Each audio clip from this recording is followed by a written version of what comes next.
এককভাবে এই জুলাই ঘোষণাপত্র পাঠ করার সিদ্ধান্ত কোন সাহসে আপনারা নিলেন? জুলাই ঘোষণাপত্র আসবে সরকারের মাধ্যমে, রাষ্ট্রীয়ভাবে। Please excuse my language today, but July কারো বাপের না। সর্বদলীয় আমজনতার জুলাই কোনো দলীয় সম্পত্তি না। কোনো রাজনৈতিক দল এককভাবে জুলাই ঘোষণাপত্র পাঠ করার অধিকার রাখে না। সারা বাংলাদেশের মানুষ 18 জুলাই দেখেছে গাট্টি বস্তা বেঁধে পাবলিক বিশ্ববিদ্যালয়ের আপনারা ক্যাম্পাস ছাড়া মানুষ। আর আমরা স্যার একটা মারলে 4টা আসে, সেই আন্দোলন করে ফ্যাসিস্ট নামানোর মানুষ। কাদের স্টেক আপনারা বাদ দিচ্ছেন?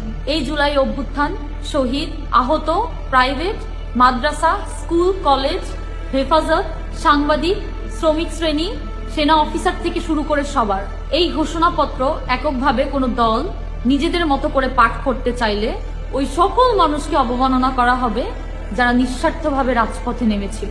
জুলাইয়ের বিস্তৃতি সারা বাংলাদেশ জুড়ে। সেই জুলাই এককভাবে দখল করার অধিকার কে দিয়েছে আপনাদের? এবং এককভাবে এই জুলাই ঘোষণাপত্র পাঠ করার সিদ্ধান্ত কোন সাহসে আপনারা নিলেন? জুলাই ঘোষণাপত্র আসবে সরকারের মাধ্যমে, রাষ্ট্রীয়ভাবে। এবং জুলাই ঘোষণাপত্র থাকতে হবে সংবিধানের মধ্যে সমগ্র বাংলাদেশকে নিয়ে। সুতরাং জুলাই চেতনাকে বিক্রি করে রাজনৈতিক ফায়দা হাসিল বন্ধ করুন। এসব সুবিধা অর্জনের জন্য জুলাইয়ের প্রতি মানুষের অনীহা সৃষ্টি এবং জুলাইকে প্রশ্নবিদ্ধ করা থেকে আপনারা বিরত থাকুন।